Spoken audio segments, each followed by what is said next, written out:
about Warner Brothers because I'd love to hear you guys' Ooh. thoughts on Warner Brothers. So the TLDR, for anyone who has not seen, let me go and share this tab. Again, I love tabs.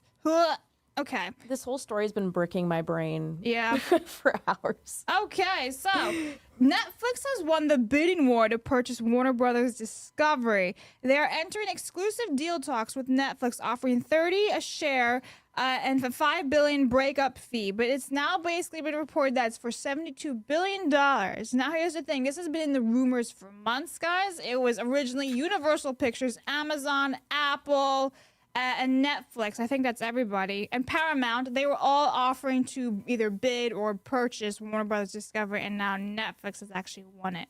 So I'd love to hear you guys' thoughts. Just, what do you think on Netflix owning Warner Brothers? Well, I can't wait for the monthly subscription price to go up to, what do we think, like $30 a month at this point? What is it right now with Netflix? Does anybody have Netflix? Oh, no, I canceled Netflix when it was $12. Yeah, we canceled it a while ago. Yeah. It depends on like what you get too. Like if you, because they have like the versions with packages. ads, and they have Yeah. ad free, then they have like the bundles. Or actually, I don't know if Netflix does bundles. What were you paying? We were paying. Well, my whole family likes to like mooch off of me, so we were paying for the HD True. 4 screens, no ads.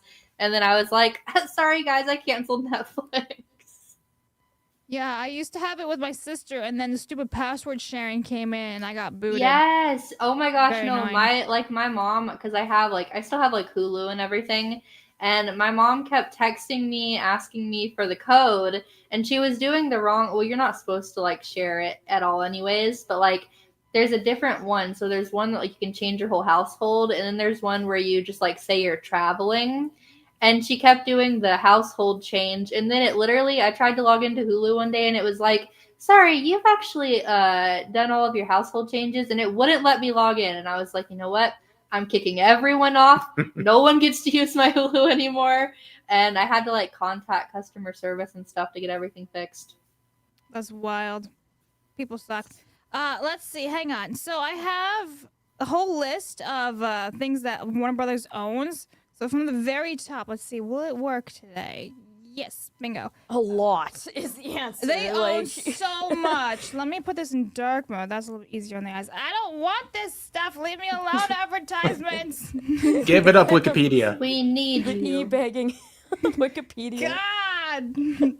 I will not redeem and buy. Do not redeem, So please. they own so many facilities. I'm just going to slowly scroll by. But, like, they also own, if you think about it, like, studio tours all over the world. Oh my god, yeah, I didn't even think about that. They Wow. own CNN, New Line Cinema, Spyglass Media, and it just goes on and on and on. That's crazy, dude. And this isn't even... It is the dark Network. ages. Yeah. Oh my god. And, like, What is they don't... Netflix going to do to it?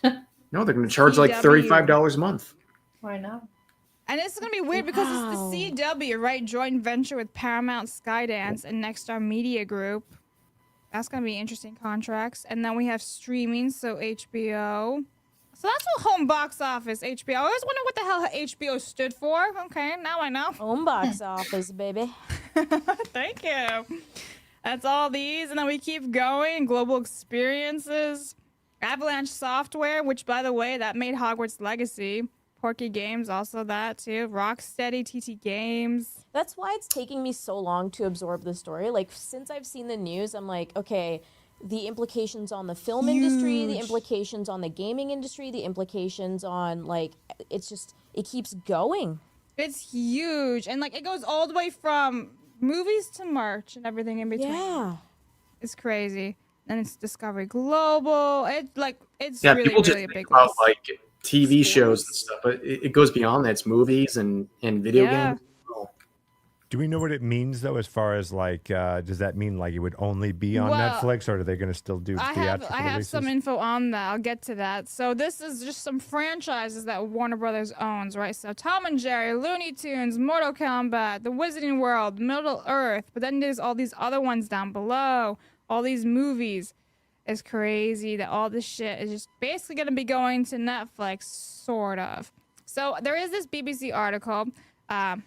that does kind of give you a little bit of like a gist of it. So it says Netflix to buy Warner Brothers film and streaming business for $72 billion. This was updated 3 hours ago. So the streaming giant emerged as a successful bidder for Warner Brothers ahead of rivals Comcast and Paramount Skydance after a drawn-out battle. Warner Brothers owns blah, blah, blah. We already know all this stuff. So Netflix co-chief executive Ted Sarandos said the streamer was highly confident it would receive the regulatory approval it needs, and it was running full speed towards this. This is because basically the U.S. government could come in and be like, nah, you can't do this. So that's the only way they wouldn't be going ahead with this purchase. So to be clear, the government has not intervened yet? Not yet. There is a tweet. Where is it? Let's see. I have all of this pulled up, but there's so many freaking tweets. Oh my god. There's way too many. Okay, here it is. This one's from Discussing Film. The sale's not finalized yet, as the U.S. Department of Justice could also interfere due to antitrust concerns. Yeah, that's what I'm wondering. What's going to happen there? Yeah. And then there's also this TLDR. We can just look at this for visuals. Netflix confirms it will acquire Warner Brothers. They're saying about 82.7. Apparently it's 72. Whatever it is, it's a fuck ton of money. After separation of Discovery Global, which is expected to be completed in Q3 of 2026, so in less than a year from now, Netflix expects to maintain WB's current operations and build on its strengths, including theatrical film releases. Netflix says it will offer more choice and greater value for consumers, enhance studio capabilities, and create great value for talent. Now, you said something interesting, Phoenix. You were basically saying you're glad it's not like Saudi Arabia. Yeah, I mean, I don't care about all that and any of this shit, but I mean, I'm happy to hear that we're the last export we have in this country is entertainment, if you can even call it that anymore. That at least it's still here, if that means anything.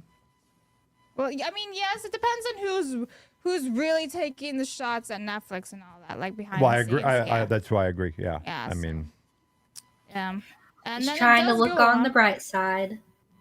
Yeah, right. But then it does go on. It does say that there's people against this in Hollywood. I've lost my tab now. Of Here it is. course Hollywood is crying about Yes. this. Of course. From Variety, a group of major industry players has sent an urgent open letter to Congress warning of an economic and institutional meltdown in Hollywood if Netflix succeeds in acquiring WBD. The letter was sent via email to members of Congress from both parties on Thursday from an anonymous collective identifying themselves only as concerned feature film producers. So what is the angle here? Are they concerned about, because the first thing my brain went to with this situation is the movie theater situation. Now, like, that might crush movies in the theater entirely if Netflix decides it's going straight to streaming services, or there's not some sort of agreement, there's to be a certain amount of time. And then mentally, we're all like, okay, well, if we know this movie's going to end up on Netflix in 3 weeks, I'm just going to wait 3 weeks. I'm not going to the theater. So I thought that's where the biggest panic would kind of start. So this is what they're saying in that Variety article. Guys, pull it up. So first of all, stupid ads. So first of all, none of this letter was not signed for fear out of retaliation. They say up here that they were not doing it out of cowardice, but fear of Netflix's powers and retaliating on them. So Like pushing them out, essentially? yeah, the people who are signing saying we don't want this to go through, any actors or filmmakers. so cowardice. Yeah, they're saying it's not out of cowardice, but yes. I believe in being able to be anonymous on stuff. I don't know, but it's just interesting. He has a point. You also have a point, though. Like you shouldn't have to fear you losing your job, but also you should take a stand, or else nothing To will me, change. it's like a slippery slope because, like, you know, then people get that same argument when they're anonymous online making arguments, right? Like, Also I think true. that you should be allowed to be anonymous. It doesn't make you cowardice. Fair. Cowardly. Okay, let me zoom in for you guys. Can you stop with the ads, Variety? Thank you. Jesus. All right. The communication outlines 3 areas of great concern, including that Netflix could stand to destroy the theatrical film marketplace by escalating or eliminating the amount of time Warner Brothers films would play in theaters before hitting the combined Netflix HBO Max streaming platform. Sources told Variety earlier on Thursday that Netflix's current proposal for Warner Brothers would have a theatrical window as thin as 2 weeks of exclusivity before moving to streaming. Wow. Another insider familiar with the deal process flatly denied this, saying the periods would be longer. Rival bidders Comcast and Paramount both have robust theatrical distribution outlets. Paramount has specifically pledged to keep Warner Brothers operating as a standalone business that will make a minimum of 14 films per year in theater. The producers argue that Netflix would effectively hold a noose around the theatrical marketplace with what they assert would be enough market influence to reduce the footprint of theatrical movies and force down subsequent licensing fees paid in post-theatrical windows. And then the letter to Congress also references that many times Ted Sarandos, the co-CEO of Netflix, has extolled the Netflix business model has nothing to do with movie theaters, including a quote from a 2023 earnings call where the CEO said, "Driving folks to a theater is not just our business." Ooh. Yeah, that's concerning. The note concludes by urging members of the House and Senate to speak out publicly against the acquisition and afford the potential deal the highest level of antitrust scrutiny. The stakes, the letter concludes, represents millions of jobs and a treasured art form. And that's the end of that article. That is wild. What do you guys think? That is crazy. As someone who loves going to the movies, this makes me a little like sad. And We I don't love know. going. I love going to the movies, but yeah, I see like what Kay said. Like if you know it's going to be on, you know, I What was mean, it, I a don't have 2-week Netflix, window? but even if you know it's going to be available online, it will make people not want to go see it, especially if they already have the subscription. Especially when so you're they're not gonna spending have like to pay anything. $40 to go to the movie Yeah, theater. because like 2 unless tickets. you go on specific days where it's like discounted tickets, movies nowadays, I mean, for just 2 tickets, like we spent like $40 to go see Wicked 2, just for the tickets. Wow. $40? Yeah, it was like $20 a pop because No thanks. we So had to this go a sounds cheap specific for day. me. How much do you pay for tickets? When James and I go to a movie, now keep in mind we do get a meal and we do get one drink each. We end up spending close to $150 Wow. probably. What kind of theater are you going Get like to? $45. The ticket's probably like a third of that price. Wow. I mean, and then Yeah. you put tip in there, you put You're your doing meals in there. Well, you're no, doing like your- a soda is like Canadian, $10. I'm 150. talking Canadian So dollars, that's mind you. $108 USD. So yeah, a little bit it's- better, still a lot. Yeah. I guess if you're getting a meal and you're both getting a drink, it's still expensive, but I mean, the Yeah. movies are just expensive. Yeah. Like, I don't want to misrepresent it and say it's like just the ticket is like the ticket price does feel pretty insane still, but yeah, it is roughly about 100 American That Well, dude. for us to go. That's And then why we we're at, like, a usually 1.4. try. We usually What's that? try to go like on a lot of theaters will have like a discount day Tuesday. where they'll be like it's like a Tuesday or Thursday or whatever, and the tickets will be like It's like $7 $6. or $6. So That's highly wild. recommend. That's crazy. But to cap off on WB, they do have this giant ass thread that I can show you with all the titles, which is a little bit easy to see. So, major IP movies and companies that Netflix will acquire if they successfully buy Warner Brothers. So Friends, Oceans, Gremlins, Evil Dead. Let me zoom in for you guys because this is very small. Boop, boop, boop. The Matrix, Beetlejuice, DC Comics, Adult Swim, Tom and Jerry, The Jetsons, Casablanca, Harry Potter, Citizen Kane, The Goonies, which isn't there like a sequel coming out or some shit like that? So that'll be interesting how that's affected as well. Scooby-Doo, Rick and Morty, Johnny Bravo, Looney Tunes, The Hangover, The Conjuring, Sopranos, Robot Chicken, Mortal Kombat, HBO, Goodness. HBO Max, Smiling Friends, Flintstones, The Boondocks, Adventure Time, Sex and the City, Final Destination, Cartoon Network, Game of Thrones, Singing in the Rain, Powerpuff Girls, A Clockwork Orange, Big Bang Theory, Minecraft Film Rights Only, Courage the Cowardly Dog, TCM, The Wizard of Oz, Dune 3, Lord of the Rings Film Rights, every TT Games made Lego games, wow, Monsterverse, and the big one for KWB Games, including TT Games, NetherRealm, and Rocksteady. That's, Yeah, Blabs, what is your opinion on this? Obviously, as a Harry Potter fan. I don't like this at all. If my thing was, I always wanted Warner Brothers to fix their own shit. I really want them to fix their own shit. Stay as Warner Brothers. If they had to be bought out of all the companies, I would have preferred Universal Studios because they already have an agreement with the theme parks, like the Wizarding World of Harry Potter theme park. I would have liked that because now you gotta wonder what the hell kind of agreement they're gonna have now if they're gonna change anything, if anything, with Netflix, Warner Brothers, Universal Studios. That sounds like a headache. And then you gotta think about all the merch. Like, I didn't like the direction that Warner Brothers was already going into. They put out this article about a year ago saying how they were doubling down on merch, how they were doubling down on making everything like like a fuck ton of merch, and it seemed like really low quality stuff, and that's what I'm seeing now a whole year later. It doesn't seem very good. So for me, I was not happy with Warner Brothers, but they were not fixing their shit. But I doubt Netflix is gonna fix their shit, so I don't see this as a good thing anyway. So we're all just fucked, really. Yeah. And if you think Yeah. about it, let's just talk about video games for a second here. The last good game that came out, well, quote unquote good, successful game was Hogwarts Legacy in 2023. It made a fuck ton of money, and then subsequently almost everything released after that, I believe almost everything flopped like hundreds of millions of dollars. In fact, there was the Wonder Woman game that was completely scrapped, and they spent over $100 million on that. So I'm kind of confused and wondering what the hell they're going to do with that. Because now also Netflix is really trying to get into gaming too, right? They have the Netflix mobile games and stuff like that. The thing with Netflix gaming is they really haven't done much with it. I think you can play a bunch of games on there, but like produce themselves, the only one I can think of that's like maybe big-ish is Oxenfree, which is not even big. It feels very indie. So yeah, Netflix does not really have experience with gaming, and that's, you know, we all have, it's interesting because we all have different angles that we're coming from with this. Obviously, I think film and like the big IPs like Harry Potter, Lord of the Rings, all this stuff is a big deal. But on the gaming side, I'm like, what the hell does Netflix know about video games, really? Yeah. There's not really, they do a few like movie-based games, but they're not of the quality that we know from the PS2 and the SNES era, all that stuff. Like, this is like very sloppy, put together, like half-assed stuff. So how does this big company manage all this? I don't know. Makes me nervous. I will say Netflix has done well with anime. They've produced some good in-house anime, and also they did the live action of One Piece that was well received. But yeah, I don't know about video games.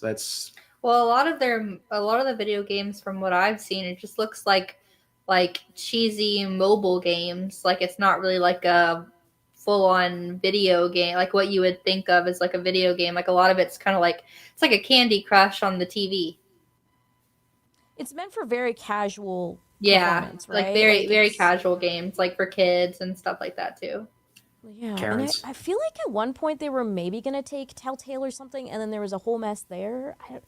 So yeah, I mean, how hands-on do they need to be with all of this? If they're investing this much money, I assume that there's already an infrastructure within all of the businesses they're acquiring.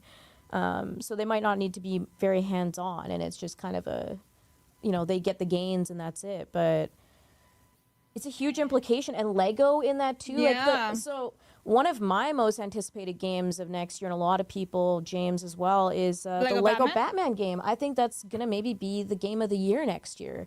And I hope that doesn't get impacted, because that game looks like maybe one of the best games to come out in the last few years. I don't know. I was really excited for that Lego Star Wars, the complete one, and then it was a huge disappointment in my opinion. So I hope Lego games are pretty good. Oh, I love Lego. I prefer with the old, like the no voices and all that one. I think Lord of the Rings one was probably the first one with the voiceovers and stuff where they pulled it from the films. I didn't really like that. I prefer the grunts and the mumbling. That's funnier. But a simple Netflix search, and I'm like, what does Netflix own? They own actually a couple things I had no idea, like Miller World, which is a comic book publisher, AVQ Studios, a production studio in New Mexico, the Royal Doll Story Company, acquired in 2021. I had no idea about that. Next Games, a mobile game developer, and then Storybots, an educational children's media company. And there's probably more, but that was just the quick ones. I'm just like, wow. All right, so they own everything, really. I don't like this giant corporation owning so much. It's really gonna be like Netflix and then Disney, and that's it. Yeah. What Monopolies are never good. No, exactly. They're not. What's going to happen with Lord of the Rings? Because isn't Amazon doing their thing, and then that's a competitor It's with film Amazon? rights only. I see. Okay. Yeah, from what I read, I think it had just film rights. Okay. Yeah. So It's a mess, man. I'm not really looking forward to this. I can't. Here's the thing. It's funny. Let's just take it back to HBO Harry Potter. They already made Snape black, so Netflix is probably like, yes. But what else are they gonna want to do? You know? No, I was literally just thinking that. I was like, they're gonna totally destroy your Harry Potter even more. Yeah, chat's calling it Harriet Potter, basically, making it a woman and stuff. Your dad said you should hit the subscribe button. Don't disappoint dad.